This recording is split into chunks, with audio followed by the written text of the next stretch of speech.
Okay, welcome to our meeting. Today is our Wednesday Bliss Techniques meeting, and it's nice to have you here. As usual, we'll have a guided practice, which we will begin momentarily. And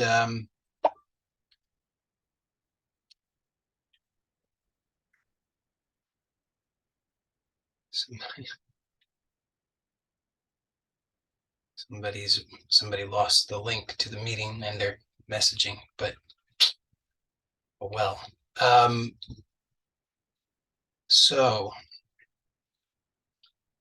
let me just turn that off so I don't get distracted by things beeping. Okay. So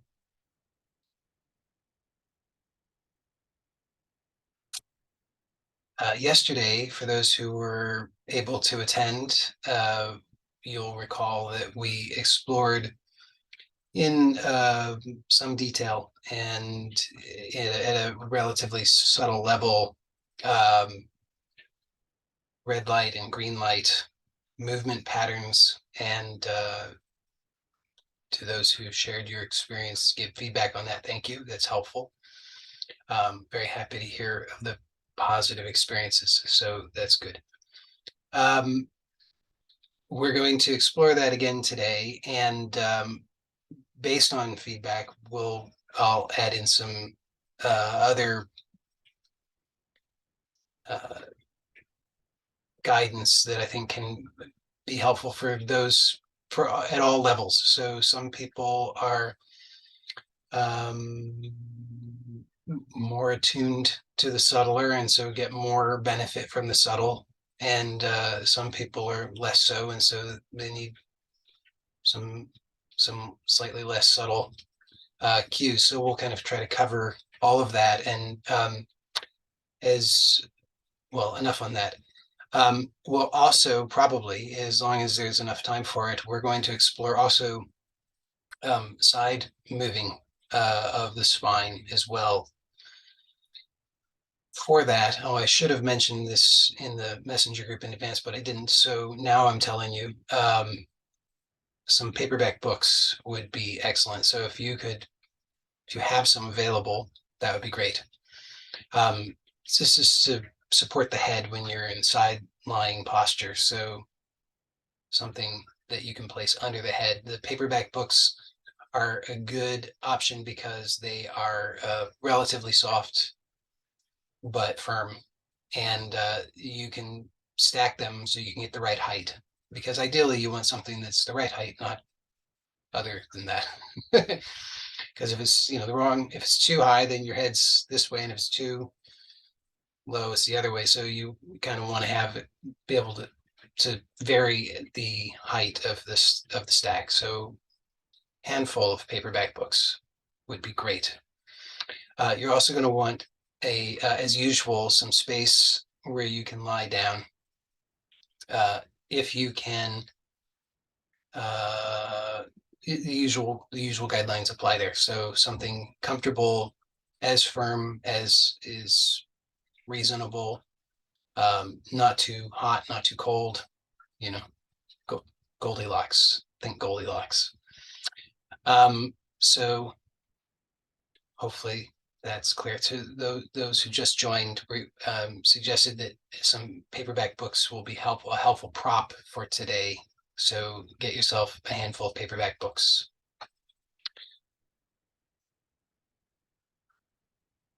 Or something that would be suitable to have under the head in a side lying posture, because that's what we'll be using the books for. Okay, so all of those sorts of things. Oh, there are a couple other things that I often forget to say that I would like to say. Obviously not so, it doesn't really apply so much to those who are here live. Thank you for being here live. But for those who watch on YouTube, if you have interest in attending live, then you can contact me and let me know. We meet Tuesdays and Wednesdays, presently at least. We meet Tuesdays and Wednesdays at 11 a.m. Vermont time by Zoom. Okay. So as usual, our intention is important. So let's take a moment to get clear on the intention. So I know we cover this a lot, but it's so important that it's really important to cover every time. So even if you think, oh, I already know this, I can tune out. See, not for my sake, but for your sake, see if you can just attend to this in a fresh way, like you don't know, and see what happens. So our intention is what gives shape to our experience. And this is so at all levels of experience, what we consider to be internal experience, what we consider to be external experience, what we consider to be small experience, what we consider to be big experience, what we consider to be mutable experience, and what we consider to be immutable experience, and all other variations, all experience is given shape by our intention. Now, we could get into the finer details. I'm sure that raises some questions for people, but for our purposes here, I just want you to understand and see as clearly as possible how this is so. So just look to see how this is so. I'll give you an example. I think I've mentioned this one before. This is an example that Byron Katie uses in one of her books. She talks about how she had gone into a public bathroom, a women's bathroom back in the day when there used to be such a thing. I don't know how that is elsewhere, but in the US, it's don't do that anymore. But it was a women's bathroom, and she was in there, and she heard she was waiting for a stall to be available, and the person who was in the stall was in there, and then she hears the flushing, and the person comes out. She sees a woman come out, and then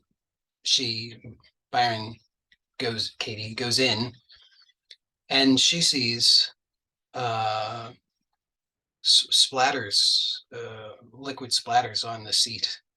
Sorry if this is unsavory, but this is, she had a reaction to this. She thought, oh my goodness, this is that was she leapt to a conclusion that the person who had previously been in that stall was not a woman, but was a man dressed as a woman who was urinating standing up and splattering as men are wont to do. And so she cleaned the seat, and then she used it, and all the while upset about this. And then she flushed the toilet. And when the toilet flushed, it splattered all over the seat. And she realized that she had done some interesting mental gymnastics. So what we believe gives shape to our experience. And our intention also gives shape to our experience. So belief is more of belief is what is already there. It's a habit, and the intention is the same kind of thing, but it's conscious. It's intentional. So our intention is really even more powerful than our belief, but they operate in a similar fashion. So this is happening all the time. And so whatever challenges you have in your life that you struggle with, just call them to mind. Maybe just a few of them, maybe just the top one, if possible. And notice that you have ideas about this, and these ideas are what give shape to your experience. So you think that you see through the lens of this all the time. You have assumptions that you begin with in every situation based on your ideas about what is. So as long as we continue to approach things in that way, then we are limiting ourselves because we're saying, well, this is all of this is given. This is all this is what I've this is how it is. This is just the situation as it is. And we assume that that is so. And then we're because we like it or we don't like it, in this case, it's something we don't like, we set about trying to solve it. So everything that we do is colored by this. We see everything and everyone and every situation through this. So it's all colored in this way. And so it continues to perpetuate itself. This is why things tend to, our problems tend to get worse over time, not better in most cases. But that's because in most cases, there's a lack of conscious awareness and a lack of awareness around this these basic laws that I'm describing to you. So when you have this knowledge and when you accept it and when you begin to actually put it into practice, you no longer are bound to those limitations as the majority are. So even though the majority sincerely believe in those limitations and they're acting out of the belief in those limitations, and it certainly gives rise to the appearance that those limitations are inherently so, you don't have to believe it. So anything that anything is possible. That's the truth. Anything is possible. And as I've often pointed out, I'll point out again today because it's very, very important. This entire reality, this entire, call it universe, life, is alive and intelligent and self-organizing. And so, everything, you look and just see that it's so. Your body is self-organizing. You didn't do it. You didn't wake up this morning and, get all the cells to organize and all the atoms to organize and all the molecules to organize and all the, you didn't get it all to form into a liver and then get the liver to do the liver thing. And you didn't do that. It's intelligent and self-organizing. And when I say intelligent, it's supremely intelligent. It's far more intelligent than you or I are, not because there's any deficiency in us, but rather that as individuals, that the individual is also a creation of that same self-organizing intelligence. So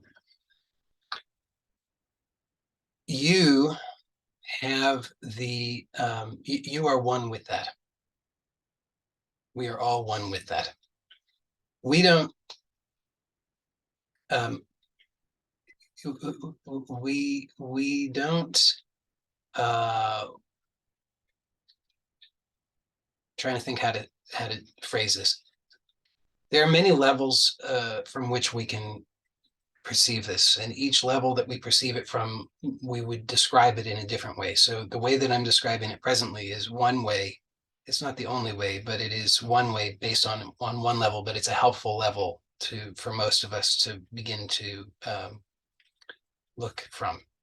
So just see that you are connected to and one with this intelligence, that you are you are one with this intelligence. It is already in you. It is already operating at every level of your existence. It is already that which gives shape and organization and function to your body. It's also that which gives shape and organization and function to all of that which you would consider to be yourself, but that isn't material, such as your thoughts, your memories, your desires, your emotions. So we know that all of these are aspects of ourselves, and many of them are non-material, but they all are under the domain of what we could just broadly call nature, this universal uh, self-organizing intelligence. So it is already in you at all levels, and it's already functioning. It's already doing everything. So there is nothing that is impossible for this. Absolutely nothing is impossible. But we limit it because we say, this is how it is. This is just how it is. And I'm going to have to work with these limitations. So now, with that said, it has to be somewhat believable to you in order for this to work. So if you say, oh, great, well, then my intention is that I'm going to fly to Venus in a, I'm going to grow pink scales and fly to Venus. That's probably not believable to you. So let's not try to push the limits in that way, but let's start where we are. But notice where the limitations are that we have accepted from here, specifically as they relate to our healing intention. So whatever that healing intention is, it could be a human relationship or a relationship with anything or anyone, could be financial, it could be health. That kind of covers all the bases, to be honest. But whatever it is, could be anything. But as long as it's an authentic, genuine healing intention on your part, then just notice what assumptions do you make about limitations, pre-existing limitations? And I want you to just know and see the truth of it, that that nature, this universal self-organizing intelligence, cannot be limited by anything, least of all by this trivial thing that you think is a limitation. That anything is possible, and that you can align yourself with nature in a way that profound healing can take place beyond your present imagination, as long as you're willing to engage with it and open to it.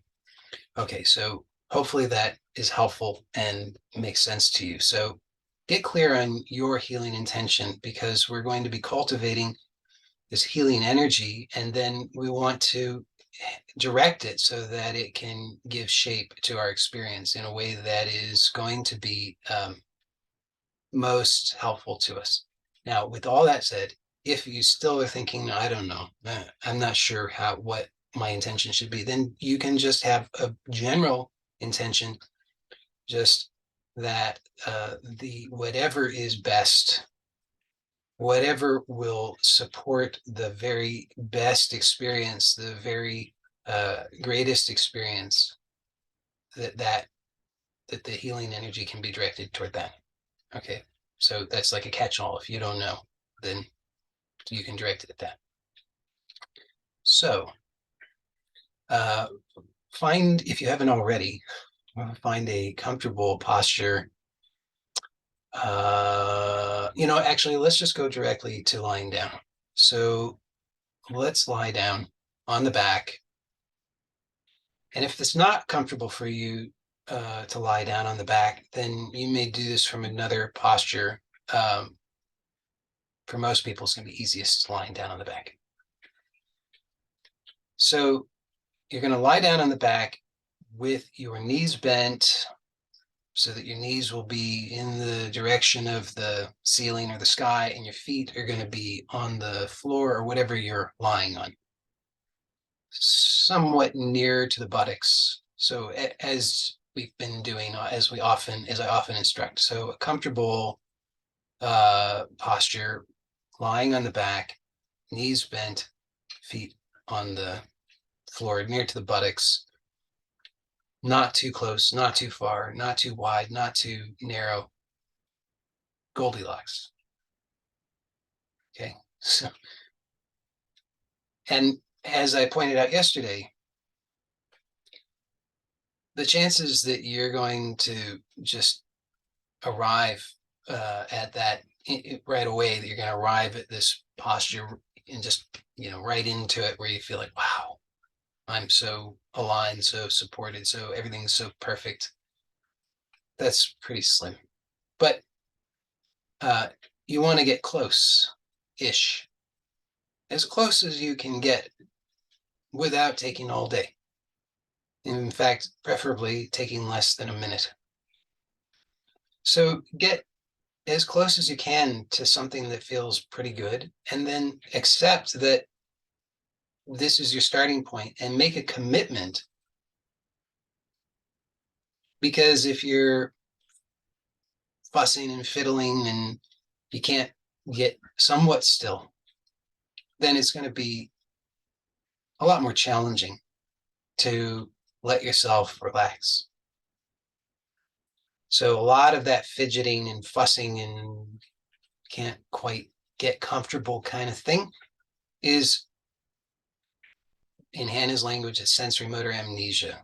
And as long as we continue to indulge the fidgeting, we don't reawaken the awareness that's necessary so that we can finally let go of the unnecessary effort that we're chronically, compulsively, unconsciously making.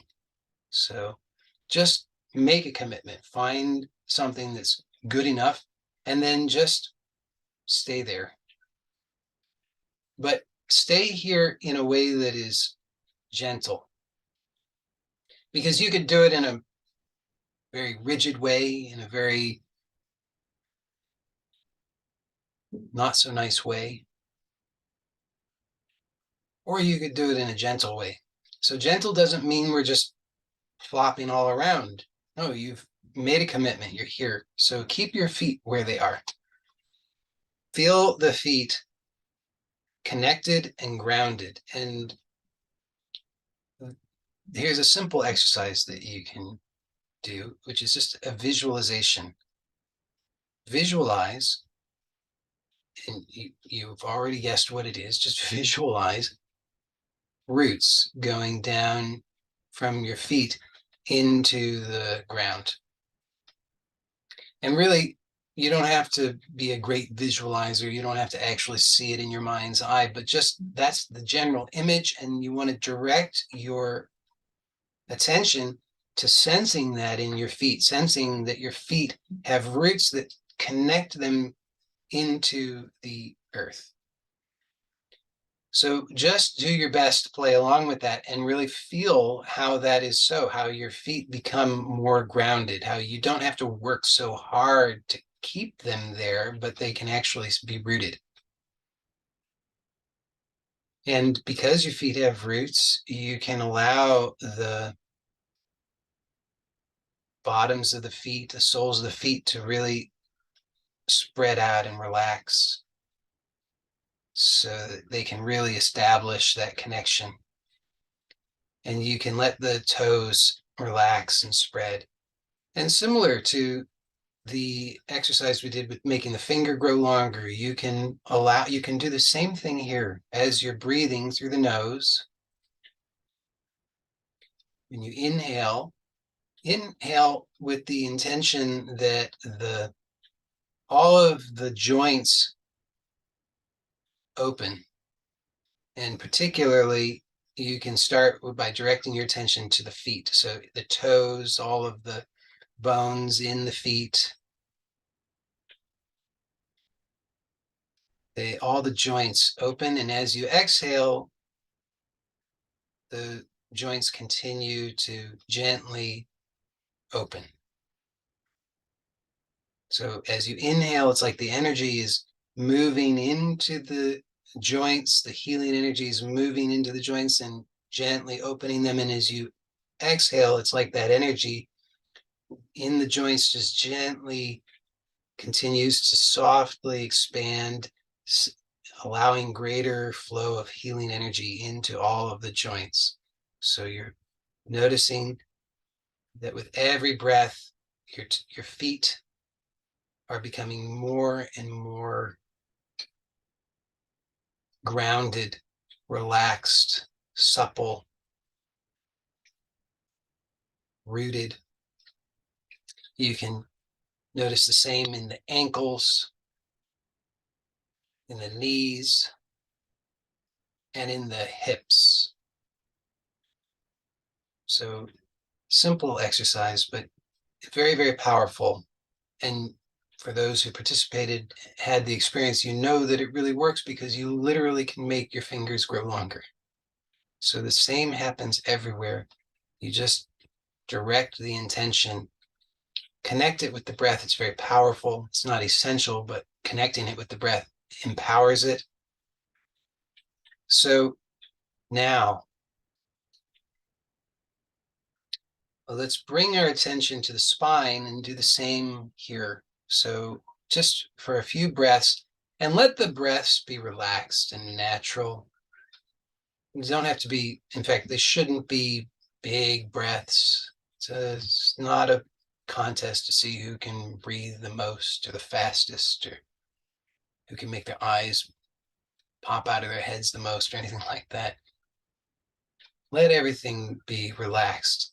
Let the breath be natural and healing, just gentle. And with every inhalation, feel that all of the joints between the vertebrae of the spine are gently relaxing and opening so that that healing energy enters in there, brings nourishment, fresh, clean energy. And as you exhale, you just continue to allow that energy to expand and relax the joints. So a few more breaths in that way. And if you find it helpful to go move one area at a time rather than trying to do the whole spine, that's fine.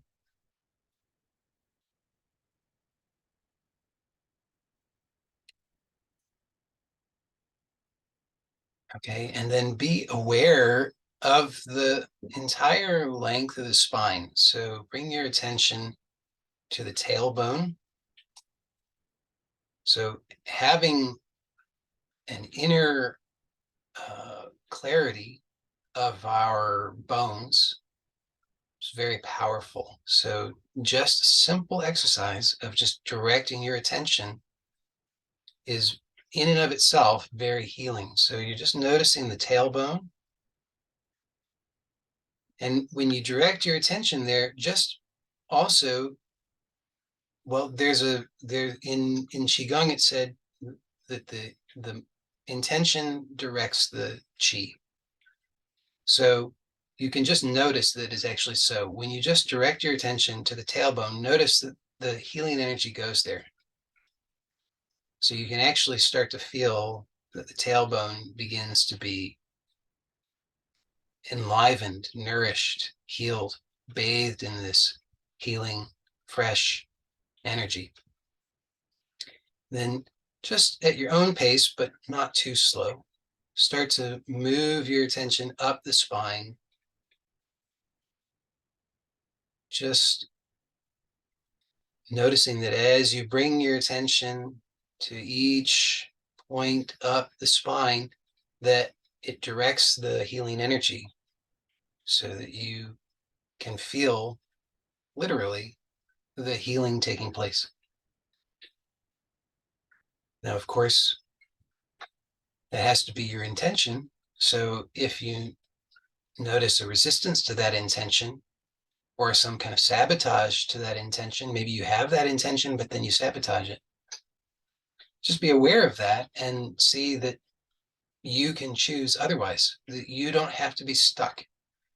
Doesn't matter how long a habit has been there. It doesn't matter how much you've identified with the pattern.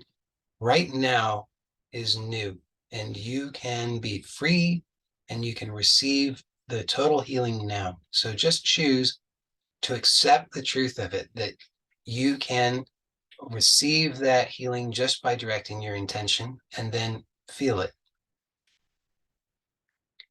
So you're moving your attention up the spine, and maybe I'll just walk you through some of the sections so that you make sure to get all of them. So we've got the tailbone, then the lower back, and the mid back, and the upper back,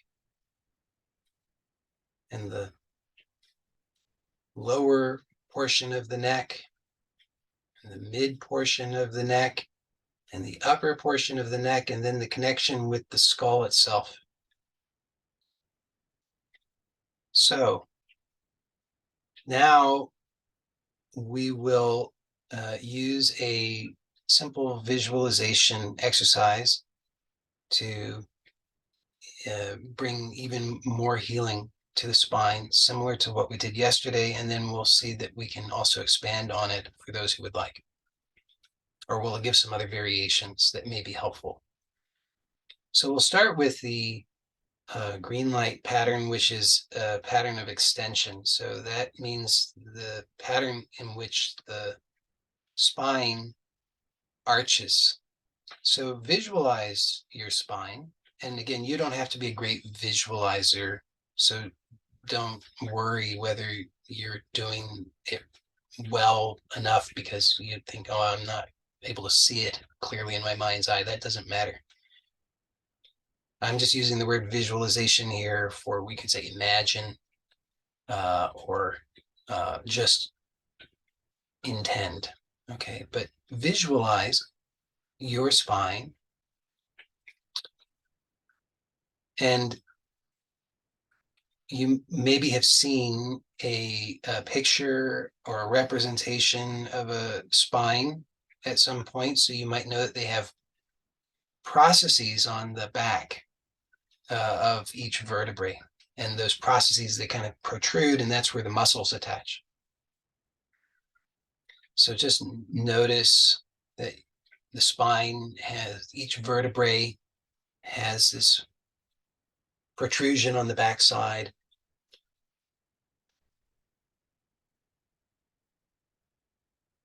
And I want you to then begin to imagine the spine, and we're just imagining, so don't try to do the movement, just imagine that the spine is beginning to arch.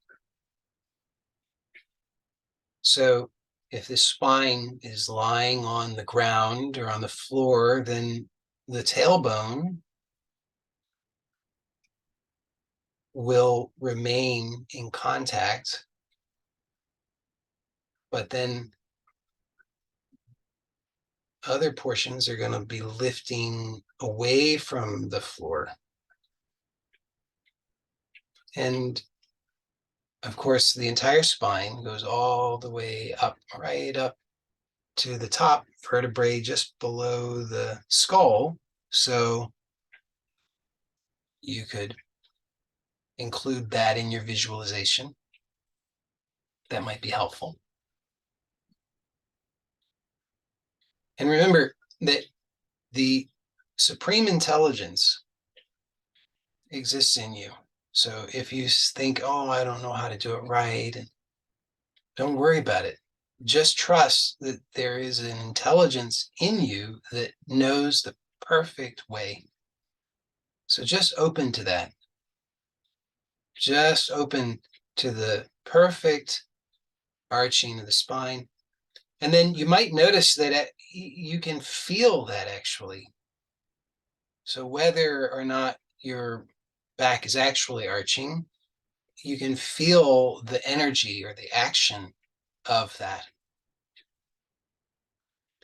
Now, in your imagination, visualize the spine slowly releasing to neutral, coming to rest, fully receiving the support. And as you do that, notice that you can feel inwardly, you can feel that release. So at a subtle level, you are engaging your motor control. So it's very powerful, even though it's simple. So do that a few more times. Just imagine, visualize the spine arching and then relaxing to neutral. And each time you do it, make the connection with the other aspects of your experience. So you're intending, imagining, visualizing, thinking, feeling, sensing. So notice the feelings and the sensations and allow for that connection to become stronger, especially what you discover in this that is pleasurable. So we want to enhance the pleasurable aspects, because those pleasurable aspects are when things are well aligned. So the more well aligned, the more pleasurable, and then we want to enhance that by just keeping our attention there and feeling and connecting all of the experience so that it becomes a unified experience where you're imagining, you're sensing, you're feeling,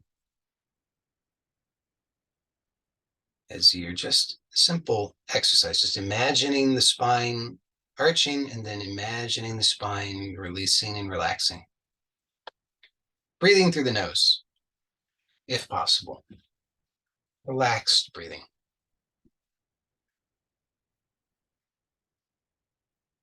Then when you are next have imagined the spine is relaxed and at rest, and you can connect that with the feeling of relaxation and rest and support, continue to breathe through the nose and just notice as you're here resting, breathing,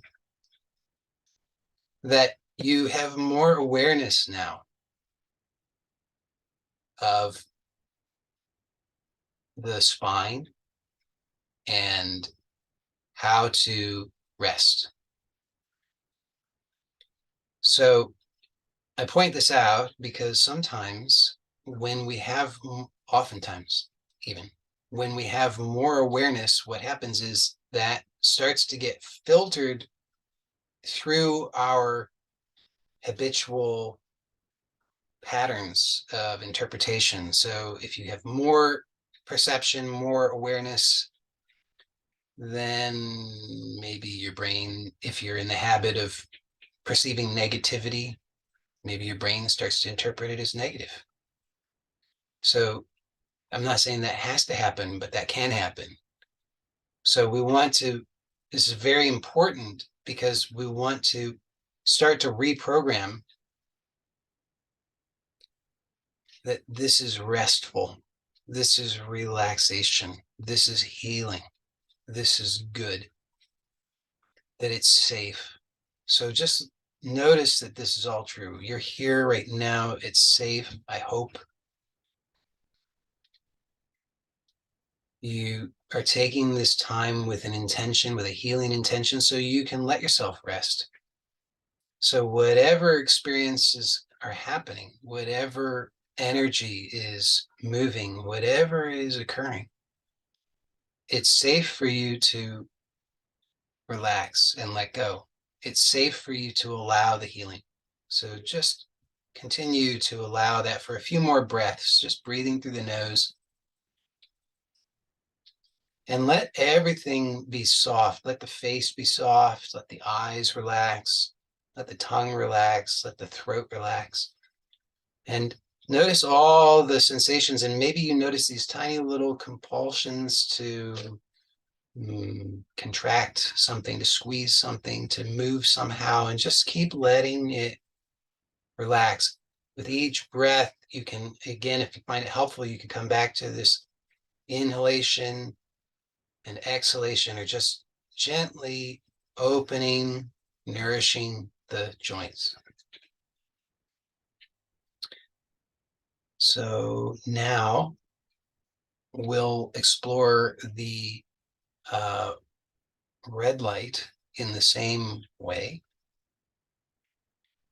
So red light is a pattern of flexion. So green light is extension, red light is flexion. And that means that the spine curls. So I want you to again imagine your spine. If possible, you can visualize all of the vertebrae. Maybe you don't know how many there are, but again, this supreme intelligence exists in you, so just trust in that. You don't have to get it all super detailed, but just as best as you can, just visualize the vertebrae. And then I want you to begin to imagine that the spine is curling so that the vertebrae of the lower back actually press into the floor as the other vertebrae would start to lift away so that there's a curling of the spine. So just imagine it. You're not trying to move in that way, but you're imagining that. And as you imagine that, notice if you can actually feel that the lower back is opening and expanding and releasing and sinking.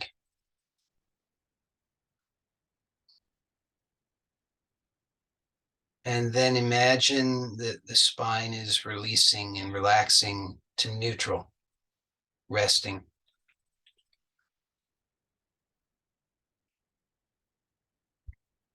And imagine that a few more times, the same curling and then resting. Just a few more times at your own pace. Don't go too fast or too slow. And each time that you you're imagining coming to rest, really feel that you're coming to rest more deeply. And each time that you imagine the spine is curling, really feel that the lower back is softening and opening and gently pressing into the floor or whatever you're lying on. So you're just imagining it. It's okay if the movement happens, but don't try to move. Just imagine and then see what happens. So each time you come to rest in your imagination, let yourself really rest. Let everything open and soften even more.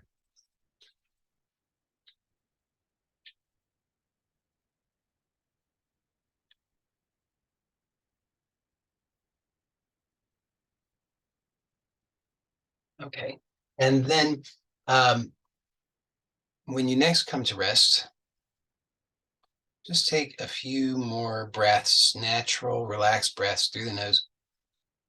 And just as we did a moment ago, just continue to notice the sensations and continue to voluntarily relax. And if you find it helpful, the visualization with the breath and the joints opening, you can do that too.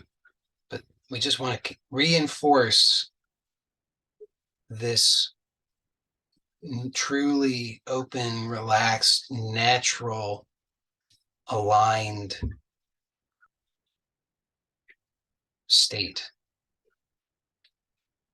Because as I said, through this process, we become more aware, and becoming more aware sometimes just means more information getting filtered through the habitual negative filters. So we want to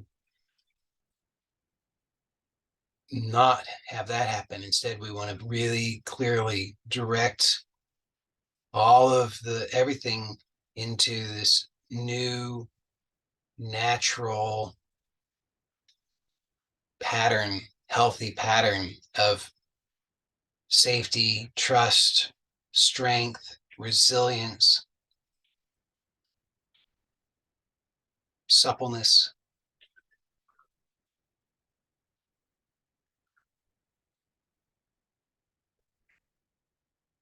Okay, so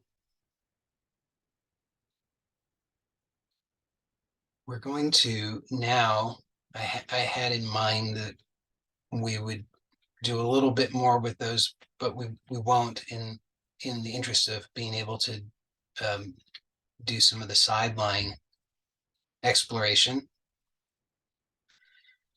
So I will say, okay, you don't have to lie in it. You don't have to do a sideline posture in order to make this work. You could do this continuing to lie on your back, or you could do it seated. But if you can do it lying on the side, it has some benefits, some advantages. So if you can lie on the side, then do so, and I'll talk you through how to do that. So you're going to choose a side. You're going to do both of them. So whichever one you prefer, roll over to the side. You're going to want to have your books handy and move mindfully so that you, because that's always a good idea, I suppose. And you're going to first, let's get your books set up so that your head is supported. So you want to put the books under the side of the head. And whatever height seems good to you. And your arms are going to be in front of you. So if you're lying on the side, you've got books under the head for support, and the arms are in front of you. Now the arms can be in whatever, however is most comfortable for you in front of you. Having them hands, palms together, straight out is one option. You could have them palms together and bent at the elbows. That's another option. If neither of those work for you, you could do something different, I suppose, but those are good options. And if you're not sure about the shoulder that you're lying on, what to do with that, you want to get it out of the way. So you want to let the shoulder blade come off of the back. And when you get the shoulder blade off of the back, you'll find that it can be comfortable.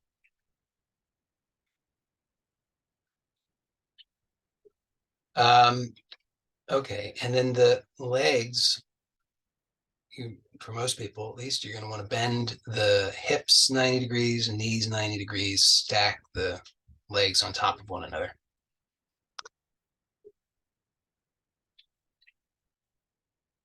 So hopefully that's clear. Now, as I said, if this isn't going to work for you, then you needn't do it. You could do it from a different position, but I'll give the instruction. Well, it won't really matter what position you're in for the instruction, as it turns out. So, okay, so what you to now, hopefully you found good enough. Like with any position, as I said earlier, you could fuss around all day and never get it quite good enough, or you could just get close enough and then commit. Because hopefully minor discomforts, but the discomforts that you experience or the hesitance that you experience in the posture are due to the sensory motor amnesia. And in order to remedy that, we need to commit so that we can take the next step. So just as long as it's not painful, I mean, if it's painful, then obviously don't do it. But as long as it's not distractingly uncomfortable, then just commit. Just choose to be here and don't fidget. Breathe through the nose. And so I want you to now again, imagine or visualize your spine. So if you're lying on the side, then you'll notice that the spine is in a different orientation relative to the ground than it was before, obviously, because you've changed position. So you can visualize that. Obviously, if you're in a different posture, you would visualize the spine in that posture. But if you're on the side, you're going to visualize the spine in the posture that you're lying in. And I want you to notice that the spine, we've looked at how it can flex and how it can extend. It can also bend to the side. So we've got a right and a left, so it can curl to the right, it could curl to the left. But if you're lying on the side, then I want you're going to imagine the spine curling in a way so that your waist, when it curls, would press more into the floor or whatever you're lying on. That is, the hip and the shoulder and the head will move closer to one another as the waist moves toward the floor. Okay. So you're just imagining it. You're not trying to do that movement, but you're imagining it. So just imagine that the spine is bending in that way, side bending. And as you imagine that, feel that the waist that you're lying on is softening, expanding, and moving more in the direction more toward the floor. It's already in contact with the floor, but it's even more possible. It's even more in contact with the floor now. So you're imagining all of this, breathing in a relaxed way. So don't strain. Just imagining it, and notice as you imagine it, you can perhaps start to sense at a subtle level that there's some kind of activity taking place in the body. Okay. So then imagine that the spine is relaxing and coming to rest. And as you do that, really sense and feel how the whole body is coming even more to rest.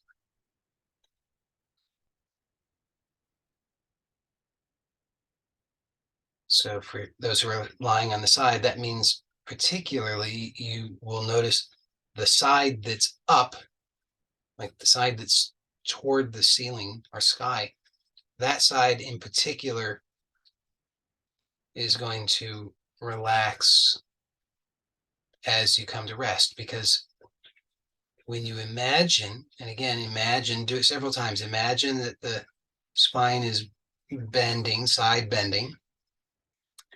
So the side that's up, that side is contracting in your imagination. And then as you come to rest, that side is slowly releasing. And when you come to rest, each time, really make that connection so that you can feel and sense how you really are honestly more at rest, how there's more openness, more expansion.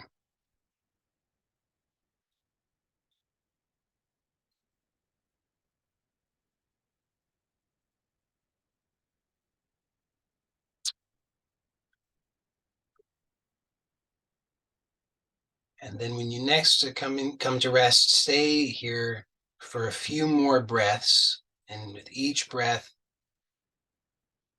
we want to reinforce the naturalness, the goodness, the healing of this, that what is taking place is good, so that the awareness gets properly channeled into the healing patterns that we want, rather than the whatever's there already, whatever the old patterns might be. So just take a few breaths, just letting everything continue to open and relax.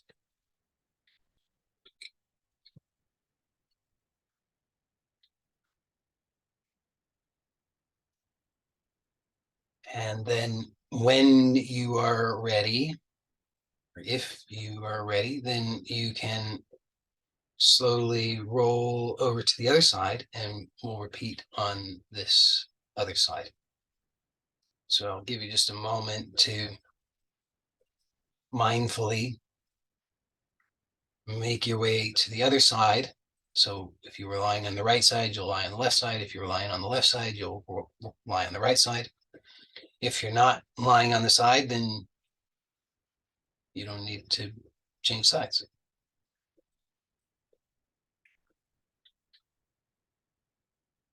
And once you are in the position, then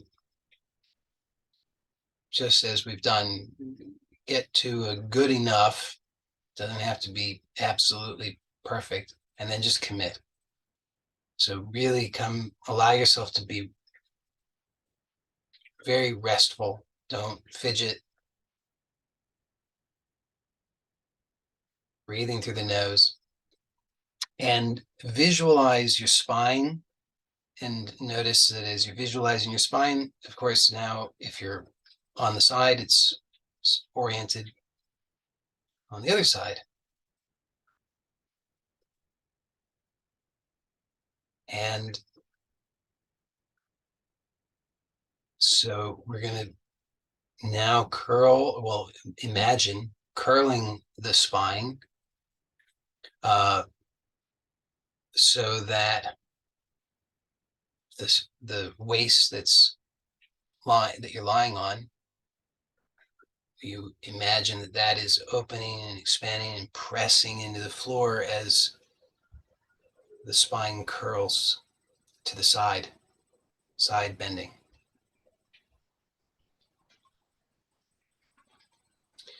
And then imagine that it's releasing and relaxing. And as you imagine that, feel and sense that you really are coming more to rest. So this is not just in your imagination. It's happening at all levels. It's directed by your imagination, but it's happening at all levels. So really, physically, this is taking place. Your sensory motor control is being restored, updated, so that you're more aware of yourself, you're more aware of your spine, you're more aware of the muscles without having to think about it, but you're just aware. So do this several times, just imagining that the spine is side bending and then releasing. Side bending and releasing. And each time that you imagine the side bending, really sense that the waist that's on the floor is opening and gently pressing into the floor. And each time you imagine that the spine is coming to rest, really make that connection and feel the deeper rest that's really taking place.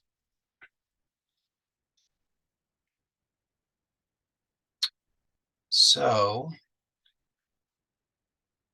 we are at an hour. So that will be the conclusion of our guided practice for today. For those who are here live, we can stay on for a Q&A if you would like. I'll just say a few words before we do that. So no rush to do anything. So take your time. And what I had thought I had intended, but we obviously didn't do it today, is that I had intended that we could also explore doing making the transition from the subtler level to a grosser level, because obviously it's just a spectrum. So as hopefully you're discovering through these exercises, that when we imagine at a subtle level, the action is taking place physically. So when you imagine your spine moving in some way, then the nervous system initiates the actual movement at a subtle level. So that's always what's taking place anytime there's movement. If you can't imagine it, then you can't do it. But oftentimes our imagination is not so great, is missing parts and pieces, which is the sensory motor amnesia. And so we do it in inefficient ways, and that usually ends up hurting. So here, what we're doing is at a subtle level, we're updating and filling in the gaps so we have a more complete awareness of ourselves and how to do the movement. However, we also want to be able to translate that smoothly from the subtle to the gross level, because sometimes we want to not just imagine bending the spine, but we actually want to really bend it, like so many activities that we want to be able to do require that in one way or another.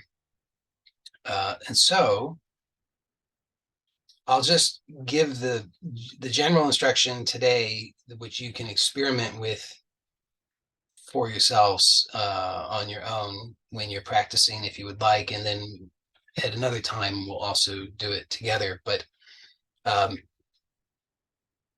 one way to accomplish this, and it should be no big surprise because I've already kind of described it, but we want to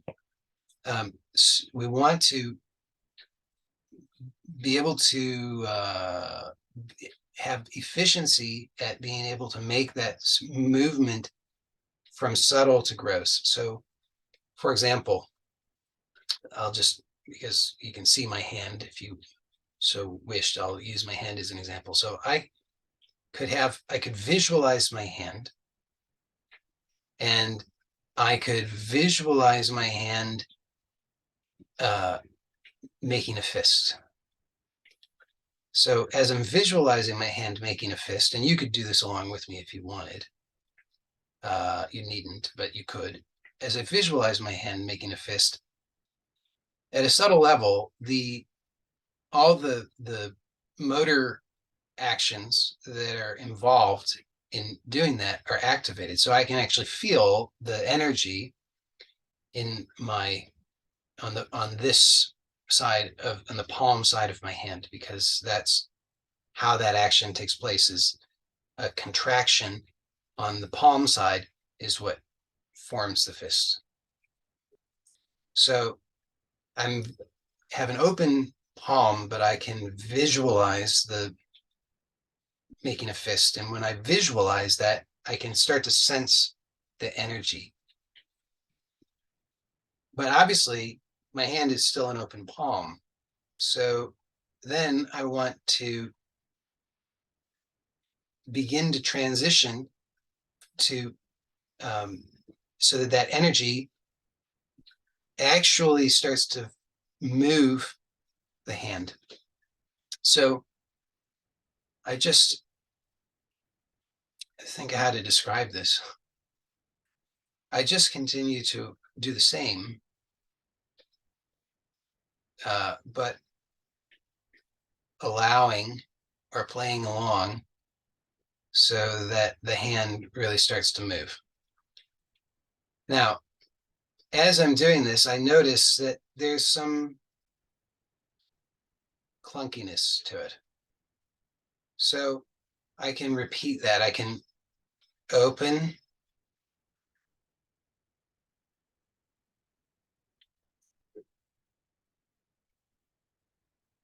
so same thing with opening. I have to intend.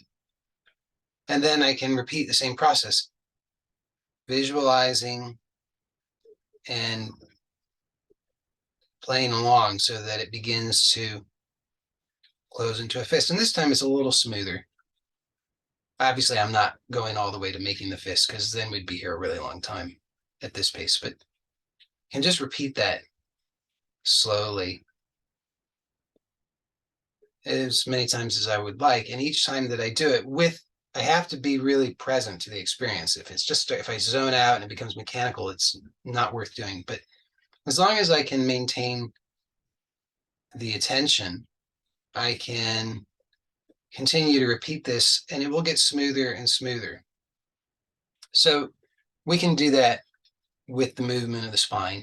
And we obviously get stronger contractions of the muscles when we do that.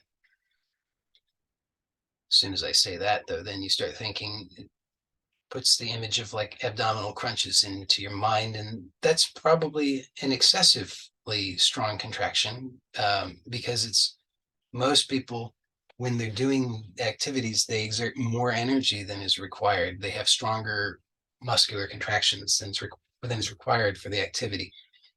So if and when you do this exercise that I'm proposing, where you start to translate the visualization into a gross level movement, just do only what is actually required, no more.